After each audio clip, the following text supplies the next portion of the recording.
not that we're going backwards. If we were to be going backwards, we would be actually moving up.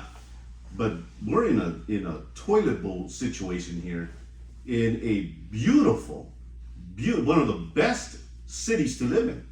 And unfortunately, we don't have that right now. And that's the reality. But with us today, I am honored to have former sheriff, and I don't like using the word former because I think every Angelino, I don't think anybody wants to call you former, to be honest with you. We have former Sheriff Alex Villanueva with us. Thank you so much for your time and for making it out here to this podcast. Oh, my pleasure being here. Thank you definitely for the invite. Look forward to see what we got to offer. I want to hear, I get the privilege to interview a lot of high ranking law enforcement here, which is incredible, and I think that's God's doing. Nothing short of that. But I love hearing your stories of you guys growing up, and we're gonna get into the whole political issue and all of that. But let's drive the car slowly here. And how does your life take place? How does your life begin in Los Angeles prior to getting in the military and in law enforcement? What does that look like? Well, I'm from the East Coast, born in Chicago, raised in upstate New York, Rochester. And when I was 9 years old, my dad was born and raised on the island in Puerto Rico. My mom was of Polish descent. And so at age of 9, our whole family moved to Puerto Rico. My dad returned to his roots, couldn't speak 5 words of Spanish. And I was in 4th grade. I was literally dumped in the Spanish-speaking school, Catholic grade school called Immaculate Conception, Inmaculada Concepcion, in 4th grade, and it was like sink or swim. So my brothers and sisters we were all trying to figure out how to speak Spanish as soon as we could because we wanted to go out and play with all the kids. But yeah, we were the odd ones out, the gringos, so to speak. But it was a wonderful experience, and I grew up there in a wonderful community in Aguadilla, Puerto Rico, by the ocean. It was just, paradise, really. Yeah. A nice place to grow up and a solid community. And then was in college in the University of Puerto Rico in the early 80s.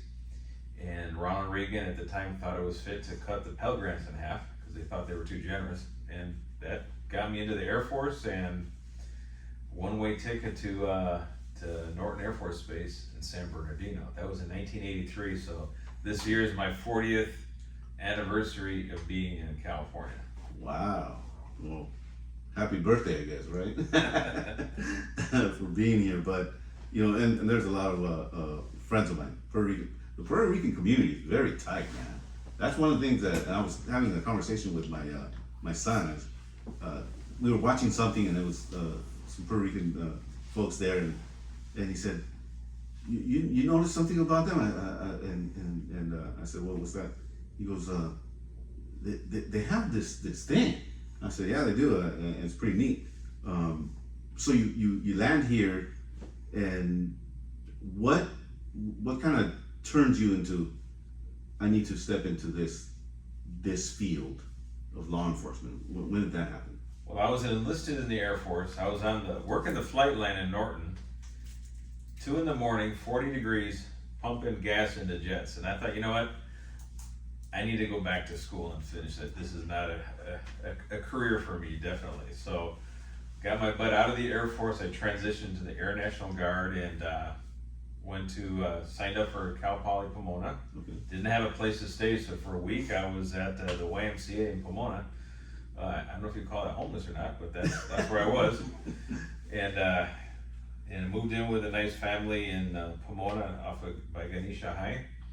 And so I was in Cal Poly Pomona, and then from there, a few years later, 86, I segued into joining the Sheriff's Department. I like the idea of continuing public service, and the military, they don't pay you a whole lot as an enlisted person.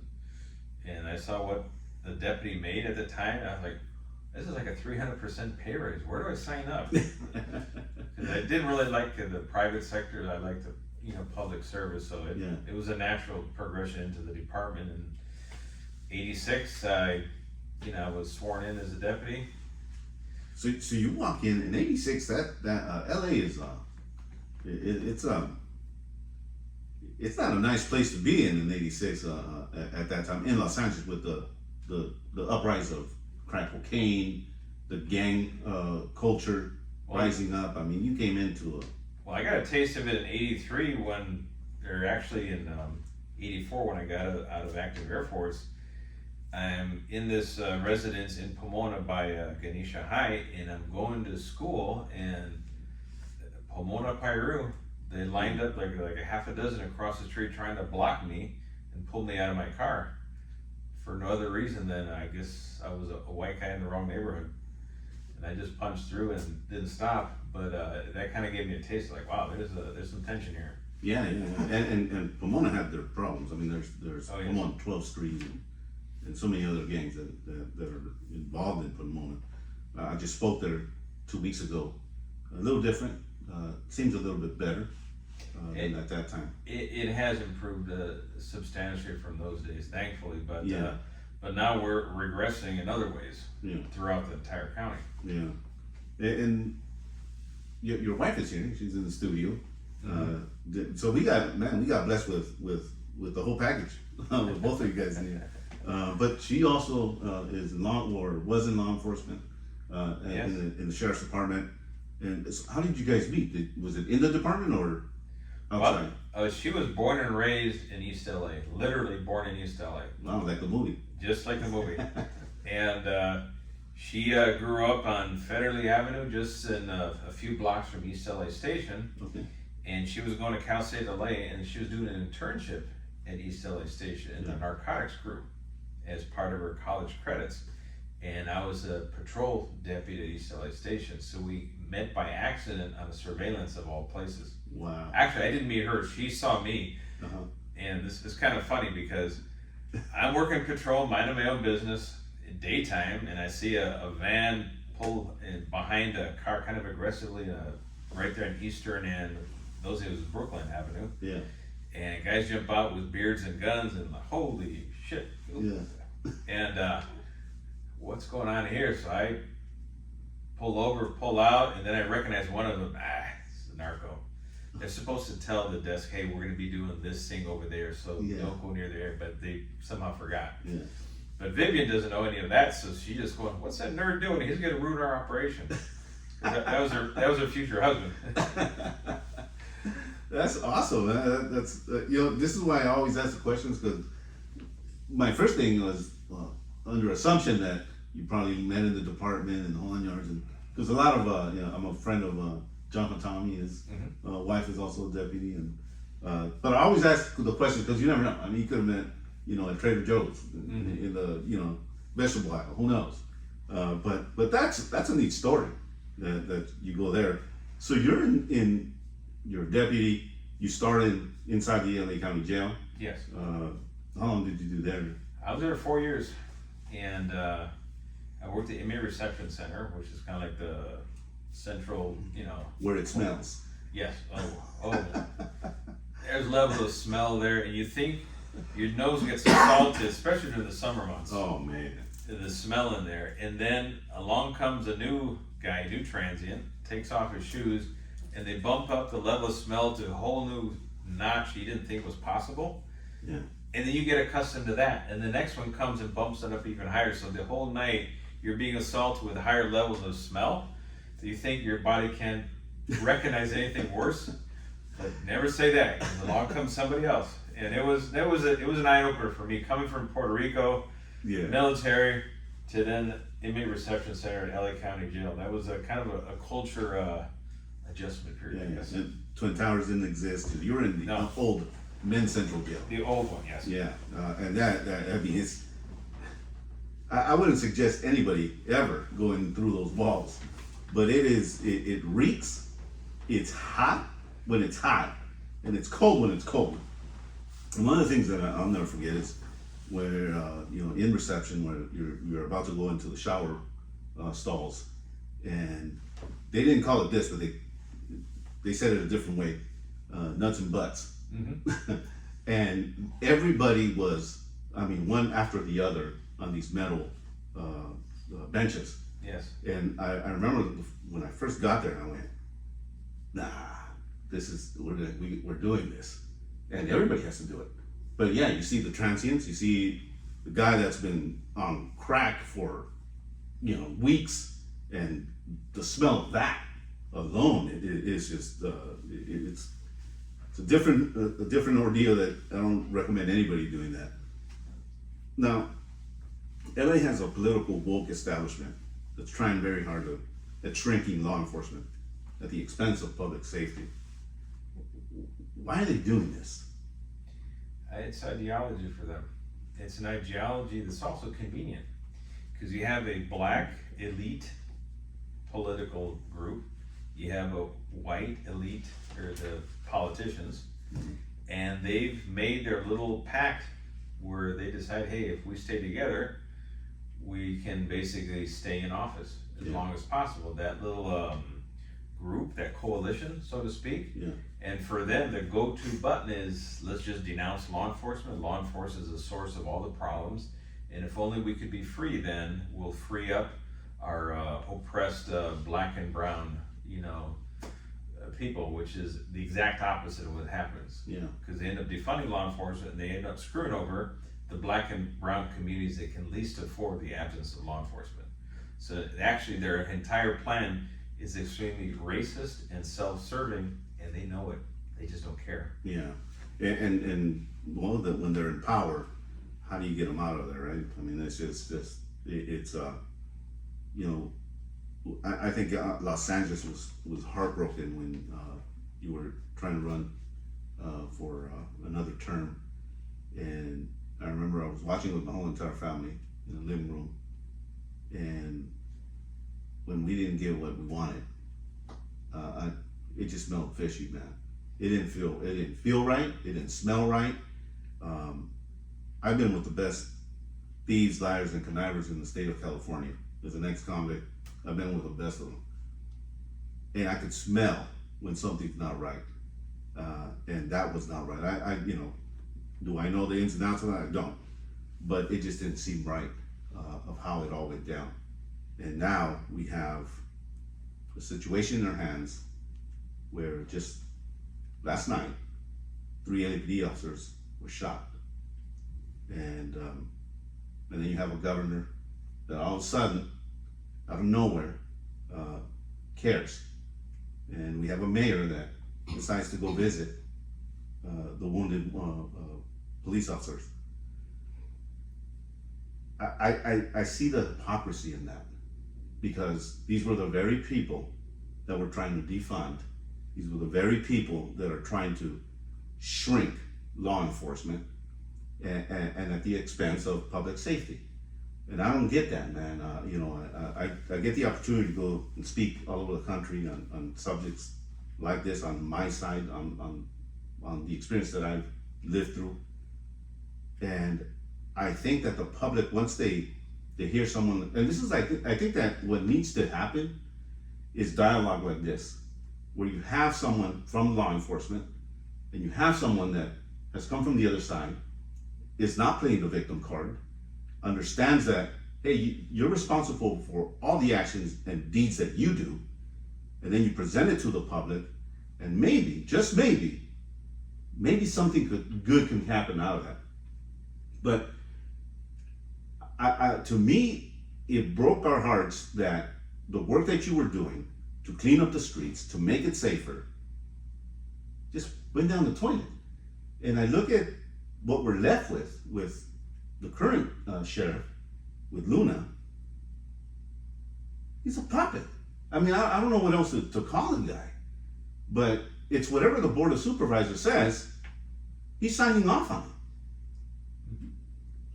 How does that make you feel? I mean, the work that you did was amazing, to say the least. I mean, it was concrete. It was good.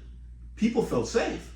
We saw you, the actual sheriff, the head guy, out on the streets, trying to make it safer, and then this happens.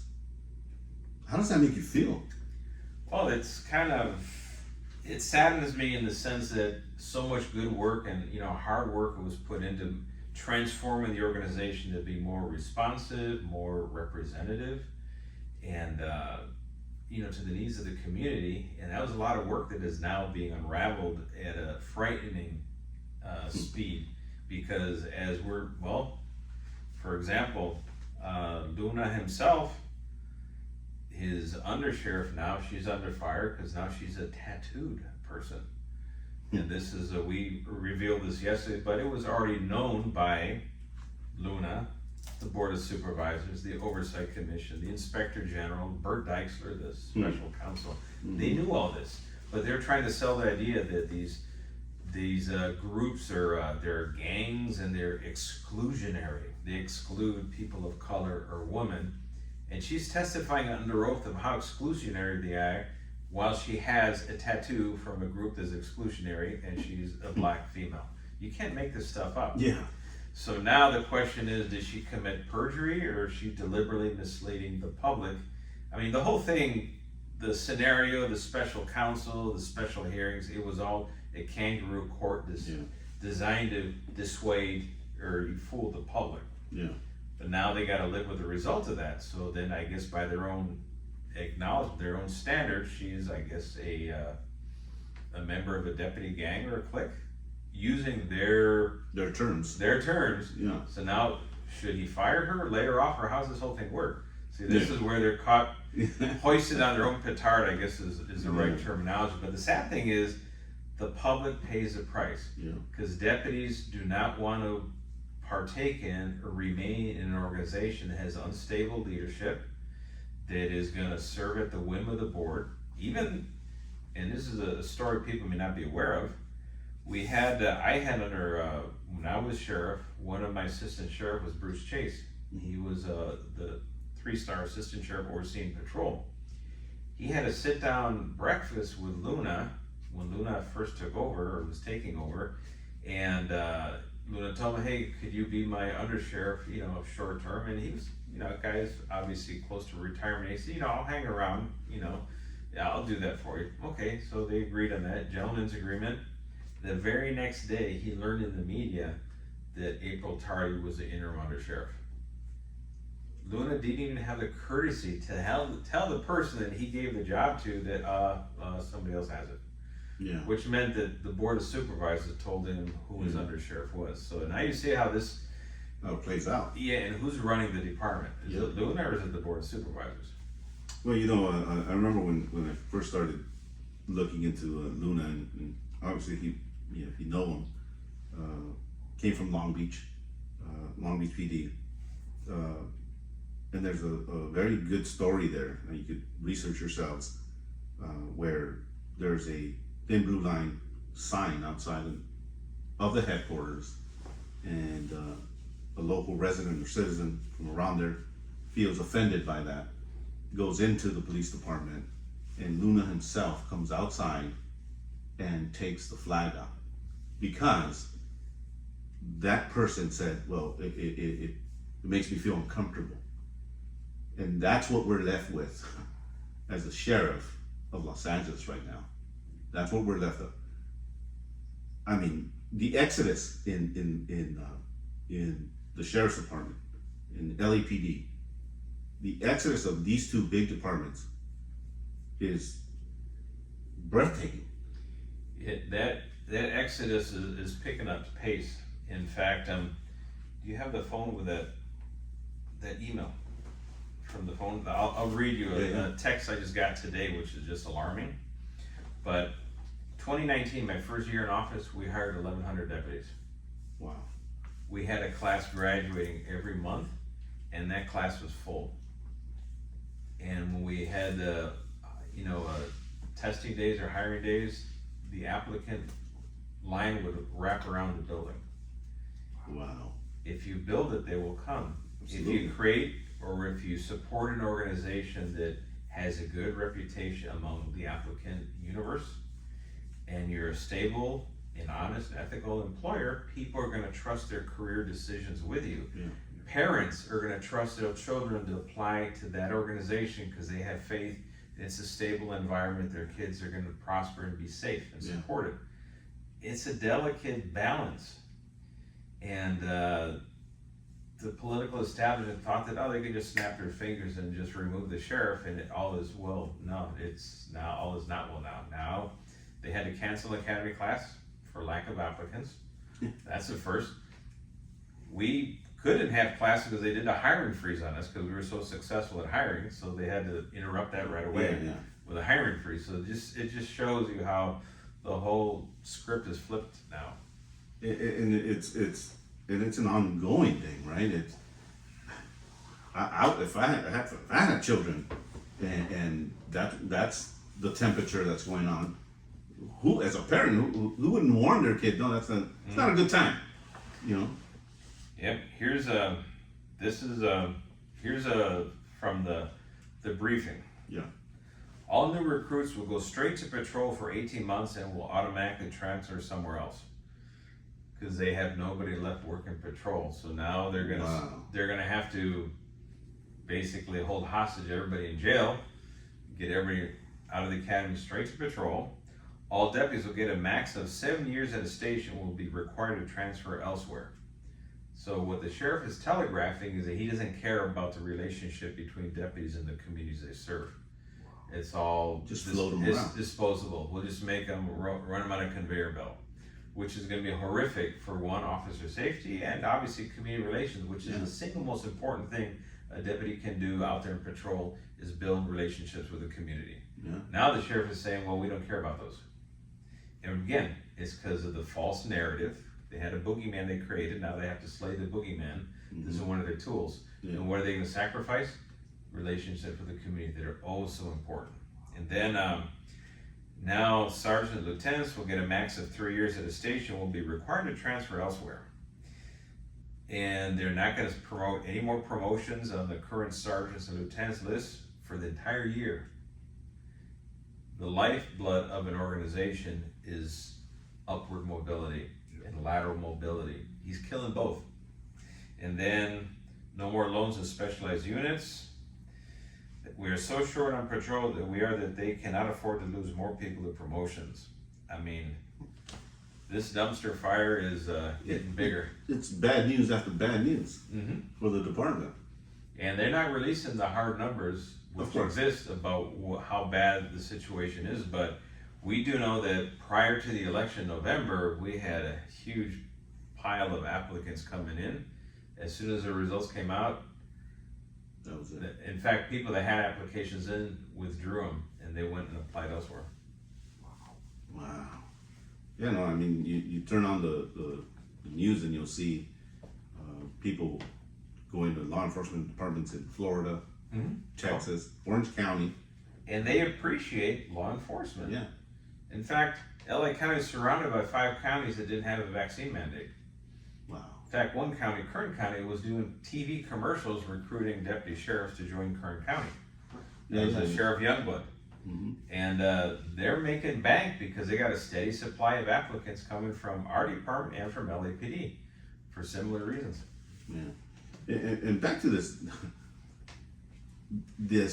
deputy gangs with Luna's, and it's almost like they like grasping the wind.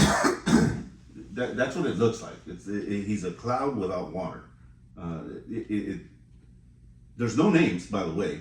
I keep looking for the name of the gang, there's nothing. And here's on my end. I went in there when I was young, in the late 80s, and when it was rocking and rolling in there. I mean, I've been through the whole thing, 9500, you remember that? Yeah. That was one of the most dangerous dorms in LA County. The gang module went through that, and the gang module, it houses top tier gang leaders from Los Angeles within the county jail, state prison, and on the streets. Been through that, went through 2400 in Wayside. Everyone in there is pretty much in there for murder. Not once did I or any of us even hear about deputy gangs. So either they didn't exist, one, or they were very secretive that we couldn't even find out.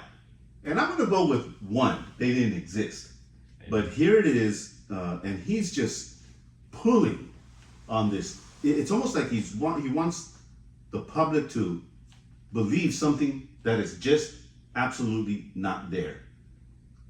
I mean, I hear your interviews on this subject, and you have a lot to say about that. What is he trying to do? Well, that was his ticket to get elected. They created a boogeyman, and he was going to come riding in on his white horse and slay the boogeyman, except the boogeyman was made of straw. Yeah. So now they're going to have to probably either create some sacrificial land and say, oh, here they were, or he even said, we're going to continue investigating until we prove that they don't exist.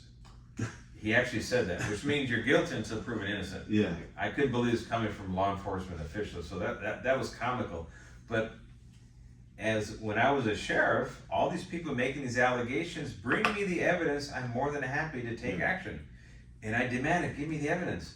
And when the evidence couldn't come forward, I said, okay, well, maybe you stop using the word deputy gang then. Yeah. There's social groups in every walk of life, in every large organization. Yeah. LAPD is no different than LASD, no different than NYPD, Chicago PD, even Long Beach PD, a lot smaller, but still there's some, when you have different shifts, different geographical spreads in the military, you have the exact same. It's called organizational pride, unit pride, and it's just part of human sociology. People are gonna, they're gonna bond, they're gonna work strong friendship, especially when they're working in a law enforcement environment that's so adverse, and with so much political opposition in LA County. You don't think people band together because they're like-minded, going through the same experiences? Of course they do. Yeah. Does that make them a gang member? Of course not. No. Unless you're a slimy politician, you want to get elected, well then that's your go-to. Yeah, you're trying to stain an entire department so you can get elected. I've been around gangs. I was part of the problem. I know what a gang looks like. I know what it does. And I also, because I have friends in law enforcement now, and I have a lot of them, I see them when they're wearing t-shirts with a logo or a hat or whatever it is. To me, as a former gang member, I look at that and I go, well, that's just, I don't see that as a gang. I see that as somebody that, this is where I work, this is the station that I represent, and we created these shirts. That's all that is. I don't see it as a criminal element or something that is, in the back of an office going, yeah, we're gonna get them, or we're gonna do this, or we're gonna do this illegal thing here. I don't see that. But yet, this is the agenda that he continues to push and push.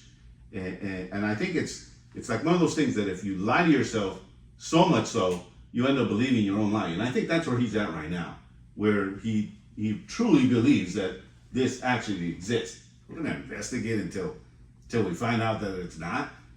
Come on, guy. Let's stop playing the game. Well, here's the sad thing, because the Board of Supervisors and all the political establishment, they always say, oh, we need transparency and accountability, and they kept hammering. Of course, when we hold people accountable, they cannot acknowledge that we held people accountable. When we had deputy-involved shootings that we believe were illegal, unlawful, violated department policy, we took action. We gave every case to the district attorney to get an opinion on the legality. If there was a use of excessive force and violated department policy, we took action, up to including firing. Yeah. That is accountability. That is progress. Yes. But the woke progressives cannot stomach actual progress, because they lose their one of their their favorite things to beat you over the head with. Yeah. Transparency. We put the body-worn cameras. Everyone has a cell phone. Yeah. So if things are so bad, how come no one can seem to capture these things on either the body-worn cameras or on your cell phones? Like, oh, we're harassing and retaliating against families who lost a loved one to police violence. I said, okay, give me the evidence, we'll take action. They went so far as to say, oh, we got some evidence, and they got a grainy photo saying that there was a police cruiser that was following in their neighborhood. It was a CHP cruiser. They couldn't even tell the difference between the sheriff and the CHP. Wow. that's just part of the nonsense. Yeah. And a false narrative that they have to keep playing. And all I ask for is give me the evidence. And my position is, okay, I disagree only because just like you, I have lived experience within the department for over 3 decades. Yeah. And I know what deputies do. Do deputies screw up? Are some deputies bad, racist, heavy-handed? Yes, like in all walks of life, so you have people that do the wrong thing. Yeah. However, our system allows them to be held accountable. In fact, it requires us to hold them accountable. And we have the evidence that we hold them accountable. But they just cannot accept it because it goes against their narrative. And so they lost the transparency, lost accountability, but you keep from the Board of Supervisors, you keep seeing those twin, oh my God, transparency, accountability. But then you look at county government, how transparent is county government? Yeah. Try get something out of the Board of Supervisors about how many kids die under the care of the DCFS. Good luck with it. How many employees get assaulted or raped in the probation department? Good luck trying to get that information. And that's a great point that you just pointed out. DCSF, this is a department that is run by Board of Supervisors. Yes. And it's at a disarray from all angles. And from start to finish, it's a circus. And the victims in this place is children that are being sexually abused, assaulted. I mean, they just found the Anthony Avalos case that Tommy just tried. But look at this. You had Gabriel Fernandez. Yeah. And let's just give benefit of the doubt of everything prior to Gabriel Fernandez. Yeah. Just for benefit of the doubt. Mm-hmm. Our department screwed up initially on that case. And our personnel were held accountable. This happened way before, obviously, I took office. But DCFS never held accountable the employees that had all the information that could have kept them alive. They didn't. Then, what does the Board of Supervisors do? Well, let's create more distance between us and the problem. So we'll create the Office of Child Protection, I think. Yeah. Another layer of bureaucracy. Mm-hmm. Then it comes Anthony Avalos. Well, so much for that layer. Are they going to create an Office of Safety against the Office of Child Protection? I mean, this is so Orwellian. They keep creating bureaucracy to put distance in between themselves and responsibility for the dumpster fire they created. And then after Anthony Avalos, now you got Noah Quattro. Yeah. The list goes on and on. Yeah. In fact, the board is very, very expert at creating dumpster fires in every single thing they touch. And what are they touching now? LA Sheriff's Department. The last was the last thin blue line that kept people safe. Now they got their fingers deep into it, and the county is going to suffer. Man, it's heart-wrenching, man, to see a department just implode, because that's what's happened under Luna's watch. You know, you went into your office at a very difficult time. There was civil unrest, or what we call riots. That's what was happening, you know. what was the other name that they were? They call it the uprising now. Yeah. Oh, okay. Yeah. Because it sounds so much neater, right? Yeah. But you're in office when the riots are happening. It's plastered all over the news. The streets look like in these riots. It looked like El Salvador in 1980. That's what it looked like. I mean, fires everywhere. How did you manage to keep your department? I mean, it was a tight community of deputies, of sheriffs that pushed through a time where the civil unrest, the riots that were happening. I mean, people couldn't even walk out their doors at that point. You know, the Fairfax district, you name it. It was, you did not want to go outside in certain areas, in most areas, I would say. How did you do that? Well, I had the benefit of being a deputy in patrol in 1992. And I saw what Sherman Block and Daryl Gates did 30 years prior. Yeah. So, and I told myself as this was unfolding, like, oh my God, here we are, you know, yeah, it's going to hit again. Yeah. I said, What we're not gonna do is nothing. We are going to stick our nose in and separate peaceful protesters from people that are out to harm the community. Yeah. So I had 20,000 people in front of the Hall of Justice, middle of the week, middle of the day, yelling at the top of their lungs, protesting, holding speeches. Great. That's exactly what the First Amendment is for, and we were there to protect them. Yeah. But when we were confronting people with Molotov cocktails, rocks, bottles, dressed up like they're gonna play tackle football, those are not protesters. No. So we had no problem whatsoever, go get them. And we went and got them. In fact, we helped LAPD at Fairfax. We helped at Beverly Hills. That's why Rodeo Drive didn't burn down. Yeah. And our mobile field force, our sheriff's response team, they had all the less lethal equipment. They had 20 years of training and getting proficient in using all these less lethal equipment. And it came that magical moment, well, now it's required, let's do it. And I told them, don't hesitate. Yeah. Protect the community, take people into jail when you need to. And so we went to Santa Monica, we went to Long Beach. Santa Monica was an eye-opener for us, because I never expected a chief of police to sit on their butt and just watch their city burn. And we saw the 3rd Street Promenade it was... I sent a squad or two ahead of time because the lifeguards were being threatened on the pier. Wow. And I could have sent a whole mobile field force there. And then they had some skirmish line there on the south end of the promenade by the pier while the entire promenade was burning. So when we show up with a whole mobile field force, they direct us to some command post there by a big bus terminal. While the city is burning, I said, what are we doing here? We should be over there. I hit up the chief of police and she looks just lost. And we realized, okay, we're just getting jerked around here. You know what? Long Beach is already starting to burn. We're gonna go to Long Beach. So we went to Long Beach and we started taking crooks to jail. And as soon as they saw us doing that, then all of a sudden the looters thought maybe it's not a good idea. Yeah. And that stopped the problem in Long Beach. And that's what needed to happen. That's what needed to happen. And I think that when Angelino saw you, and this is what I liked about you, I saw you outside on the streets with your deputies. I saw you front and center, leading from the front. And I think that says a lot about any individual, whether it's a corporation or whether it's a baseball team, whatever it is, leaders are to lead from the front. And that's what you did. And I think that's why the appreciation towards you is there, because you didn't leave people hanging. You protected the safety of citizens all over the place. And you didn't just sit and go, well, you know, I'm the sheriff, I'm gonna be in my nice little warm office. You didn't do that. You were out there in the public eye and making sure that your job was being done.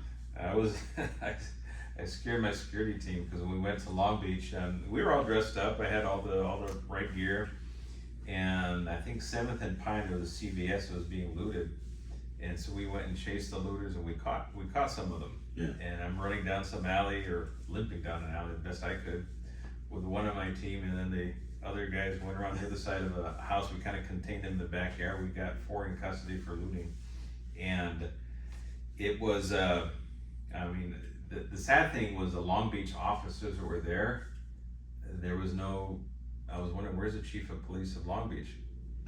And apparently he was hiding in a bunker in a firehouse somewhere. He wasn't out there with his troops. And there was a point at the start of everything when I was at the command center at the Hall of Justice, and we were seeing the whole thing unfold for the entire county. So I'm ordering up National Guard troops, doing all these things and making sure all the resources going that were supposed to be going. But there was a point I said, okay, now I need to switch gears, switch hats. I need to get out there and be part of what's the team deployed.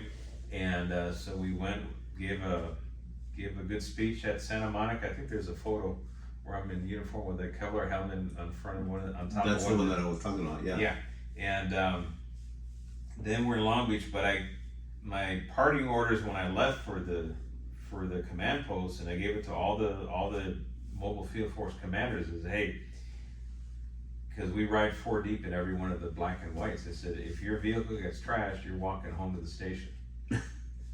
because LAPD lost over 56 vehicles they lost, that between getting torched or getting totally trashed. And I said, we didn't lose a single one. Really? And I said, no, if that happens to your vehicle, you're walking back. And they guarded those. And they realized, well, since we're 4 deep, one of us will stay with the vehicle moving it, and 3 of us will be with the formation. And that's how they kept track of all the vehicles. And then we heard of a station, some patrol station, LAPD got trashed. So I told the unit commanders, if your station gets trashed, don't plan on going back to work the next day. And so we put that message out there. And the last one was our SWAT team, our Special Enforcement Bureau, because I remember vividly Reginald Denny. And there were people that wanted to rescue them. They were not allowed to. Yeah. And I said, you know what? You guys be on standby with all your gear with Air 5. If there is a rescue that needs to be made, you have complete authority and local decision making, make that rescue happen. See, that's what I'm talking about. And that makes all the difference, man. That makes all the difference to your whole team. There's courage being built up from within, and they want to do the job. They want to be part of being the solution to the current problem. But when you have somebody that's leading, or failing to lead rather, where does that go, man? I mean, and that's where we're at, for the friends that I have in LAPD. When you took on the interview, and that was so neat that you reached out back to me. Immediately I text some of the guys from LAPD, and every single one of them said, "Man, you don't understand, man. If only we had him, leading us." And this is current. This is a couple of weeks when we were texting back and forth with each other. But so you get through that, and then you get hit through COVID. Now that's a whole different animal in itself, with the 9 facilities that the Sheriff's Department oversees on the jails. There's 12, I believe there's 12,500 inmates. Now there's at the time that COVID hit, that we had just a little bit over 17,000. 17,000. Which was the largest in the nation by quite a bit. Yeah. Probably about twice as big as the next largest. There's no playbook to go to. Yeah. Because no one is alive from 1918. And we're sitting on the nation's largest jail system. We got an incoming pandemic. Oh boy, what are we gonna do? We got a little inkling of what to do from the prior winter. We had an outbreak of mumps at Central Jail. We had over 300 inmates infected with mumps, which is highly contagious. And we developed a protocol for that, and it worked. It contained it, didn't go any further. But now with the big system and how easy it was to the COVID to pass, we think, wow, we gotta do something different. So we're gonna need to lower the population as safely as we can. We're keeping the worst of the worst still incarcerated. But we gotta lower, because we gotta create some distance, because everybody's too crammed together. If we don't, we're gonna have a mass casualty event, the employees, inmates, and it's gonna be bad. So how do we do this? The first thing I did is I picked up the phone and I called the presiding judge of the Superior Court, say, hey, we got a problem here. We need to work on a strategy. So we created a working group with the presiding judge, the head judge in charge of criminal, which was, I think, Judge Oda at the time. And then the district attorney, who was Jackie Lacey at the time, the public defender, alternative public defender, and our staff from custody. And we worked on video arraignments on one end, restricting who could be put into the system. And so we started doing cite outs for a lot of things, and we raised the bail amount to what could be cited out to over 50K. And then they went the opposite direction, they just cite out everybody. So with very few exceptions. So that kind of controlled who was going into the system. And then we started releasing people that were close to the end of their sentence, people that were over the age of 65, basically the non-serious, non-violent, non-sexuals that we could, which was the 8109 population. That allowed us to shrink it on that side, and then the combination of not allowing people in as much and getting rid of people, it brought the thing down to 12,000. So we ended up kicking out or reducing our jail population by 5,000, which is enormous. And but now that's creeping back up to 15,000 because the zero bail schedule is over. Trials are resuming now, so now there's crooks that are being found guilty, and well, they're sentenced to us or the state prison, but it worked. Yeah. We never were hit with this massive outbreak, and I think we lost a total of 18. No, actually, during the peak periods, we lost, I think, less than 15 inmates, which meant that our jail was twice as safe as the communities. They were saying that we had some humanitarian crisis on our hands. Wow. It drove the ACLU, even the Board of Supervisors, nuts, because they swore that we were doomed. Yeah. Oh my God, the body bags and this, and actually, you were twice as safe in the jail that you were sitting in a home in Beverly Hills. Wow, that's amazing. You know, so you did that, man, and then there's, of course, we talked about the civil unrest, the COVID, Board of Supervisors, and I think that as far as the Board of Supervisors, I believe that they're on an assignment on a HE double hockey stick, bent over backwards on defunding, still defunding the police, which how does that make sense to them? Well, check these numbers out, just to give you an idea of what we did. I mean, we did so many gymnastics with our budget to make it workable. I inherited a budget deficit of 101 million. That's my starting point. By the end of year one fiscal, we had got it under 60 million. Then they took out 45 million from my budget, year one. Remember that? Year two, they took out 116 million. They froze my service and supply budget, which is 143 million, 3 years in a row. And that's what all the other departments allow to kind of like balance their books. Yeah.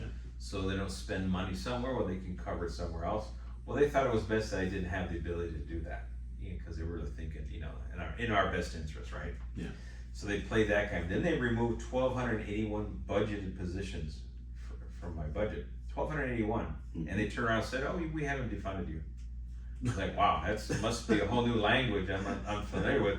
They even put it in a document and said they're going to do that, and they still had their flunkies, that their deputies, field deputies or whatever, budget deputies, running around trying to put out little press releases. Oh, we haven't defunded the sheriff's department. Look, we increased his budget by 50 million. Yeah, as a budget deficit of 450 million in the hole, you went at 400 million in the hole. Oh, gee, thanks. Yeah. God bless, right? So that is how dishonest they were in the entire process. And then, in spite of all this, we hired 1,100 deputies 2019. The first half of 2020, right when the pandemic hit, we had already hired 500. Then they dropped the hammer and did a hiring freeze on only the sheriff and probation. While they're sitting on a $2 billion surplus. Yeah. So you can't say that, well, we had to tighten everybody's belt. Yeah. No, which we would have been more than happy with. Hey, it is what it is, we'll suck it up. No, it was only law enforcement, public safety that had to tighten the belt. Not the fire department. Yeah. Sheriff and probation, the two ones that the board hates the most. And we thrived in spite of all that, no matter what they threw our way, which is probably why we kept pissing them off, because they kept thinking that he can't do it, and the boat still pops up and is still floating. And we did that again and again, and that's because of the hard work of the men and women of the department. They have pride in the organization, they have pride in serving the community, and they could care less about the worthless, slimy politicians that believe that they can just play politics with public safety.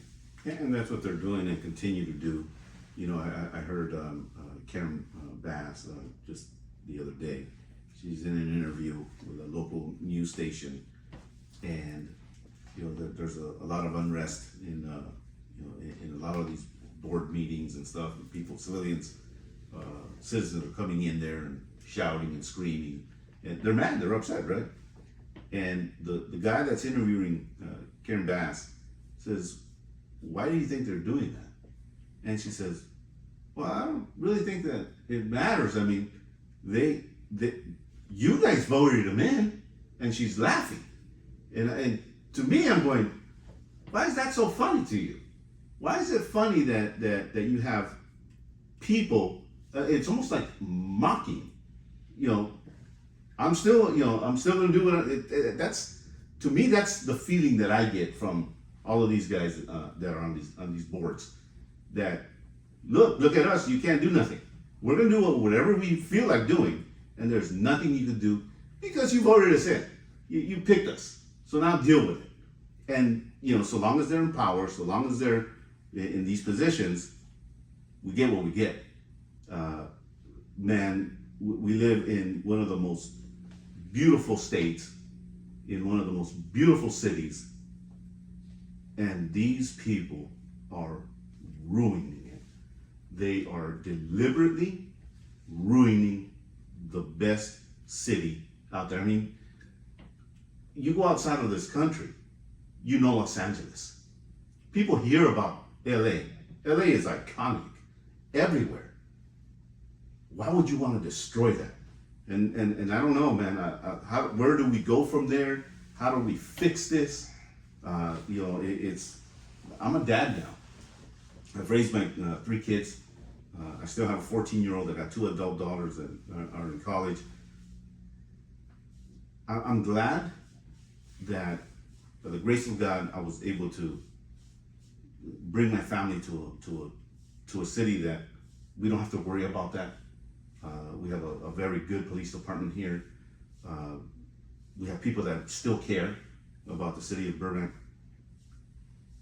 And my kids, I'll tell you a little short story, what took place in my house one time. My kids were kind of acting up. All they've known is private education all their life. They've, living in Burbank, it's a small city, it still has that Americana feel to it.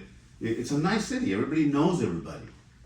And we had an incident in our house where the girls were, feeling a little privileged. Little, we deserve what we have.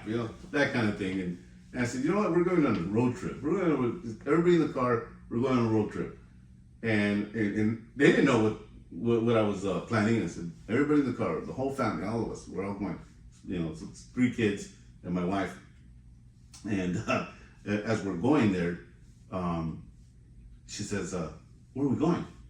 And as soon as we got on the 110 freeway, I exited on Slauson, and it was like a deer in headlights. Just, what is this place? What are we doing here, Dad?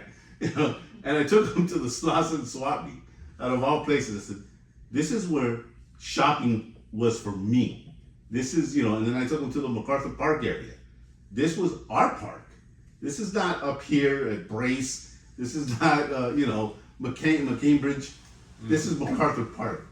And by the grace of God, I've been able to keep them away from that. But my goodness, this Board of Supervisors, the people that are in leadership of this beautiful city, I can't stand seeing it go to the ground.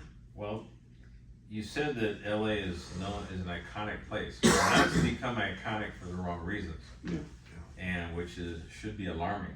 I remember when we set foot on Venice to clean up Venice, the images that were being broadcast throughout the world is don't go to Venice. It is just one big trash dump.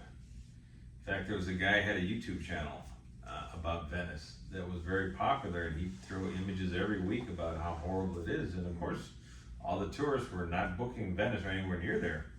So we intervened there. And the sad thing is, you get the government you deserve.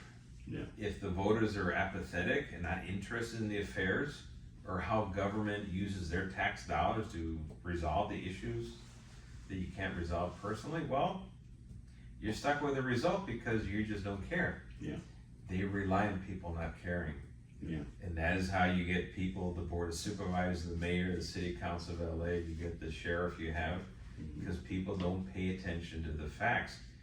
We're in such a crisis in the entire state of California. Look at the state legislature, look at the governor. And now they have a newfound interest in, we support law enforcement when their elective careers are on the line. All of a sudden, then but They spend their entire time in elective office. How can we demonize law enforcement enough?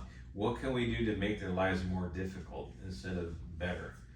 And we'll just keep painting them as the villain, the crooks as the victim, and the real victims, we'll just kind of make them disappear. Just like on the MTA. Case in point, a man was set on fire on the gold line on the MTA twice. Should have been national news. Never made it to the paper. And there's video of it. Because they decided, well, it hurts the image of the MTA, so let's just not talk about it. But that is a reality. That is a reality of the people that have to work and use the trains to get to work, use the buses to get to work. You got 5,700 homeless transients living on the trains and the platforms. That's a mind-boggling number. And then they're wondering why they have a double-digit increase in violent crime. They don't do fare evasion.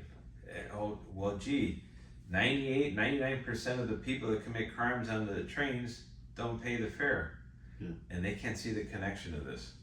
It's almost comical how bad it is. And again, it's that ideology, that ultra progressive far left that is so far to the left that anybody to the right of them must be a card carrying MAGA Republican, Trump. They know the normal people from both parties are to the right of where these politicians are today. They just can't recognize it. And I think that for those of you that live in California, you need to start to look at what's not working, and then do something about it through way of votes. And I know that sometimes you're gonna have to cross party lines. You're gonna have to do what's best for your state and for your local, politicians. But we can't just fold our hands and assume that everything's gonna be cool and everything's gonna be safe and do nothing about it by not going to the polls. I think this is it's a very important thing that all of us need to look at and then be proactive in taking action and doing what's right for the next generation. In fact, I'm gonna back you up on that. That is so important. It doesn't matter who's in the White House. It doesn't matter who's in Congress. You know what comes out of the Congress and the White House? The tax code. That's it. That's what it boils down to. It's who your mayor is, your city council, your DA, your sheriff, your governor. Those are the people, your state legislature, those are the people that are gonna affect the quality of your life. Their product. So pay attention to who they are, what they propose. If you're voting strictly party line because they have a D or an R next to the name, you're not doing yourself any favors there. So gotta cross party lines, support the person because of what they propose, not the party. And we need a vibrant Democratic Party. We need a vibrant Republican Party that, oh my God, scary, that they can actually talk to each other. Just like Ronald Reagan and Tip O'Neill in the 1980s, they'd have a beer every Friday and two old Irish guys would just laugh at, and they were opposite parties. But they got a lot of things done. They got good things done. That's what we need to get back to. That's absolutely. Sheriff, I don't want to take more of your time, but what's next, man? I'm like at the edge of my seat here. What's next for you? Because I don't think LA wants to be done with you. Like, we need you somewhere in the picture of here doing something. Your leadership means a lot to this city. What's next? Well, I'm getting pushed in a lot of directions that people want me to go. But I'll tell you this, and this is my wife and I, we just got to decide what we can do. I think physically, mentally, if we decide to go that route, we're gonna make one big run at an office that I think will have the greatest impact for our community. And what that is, we just haven't made up our mind yet if we go that route. But I just have to be mindful that it's a toll being in public office with a target on your back, and so I gotta decide, my wife and I, which way we want to go. But I do know this, that if we take that step, we're gonna make it transformative, and we're gonna make the slimy politicians know we were here and we got their number. That's awesome.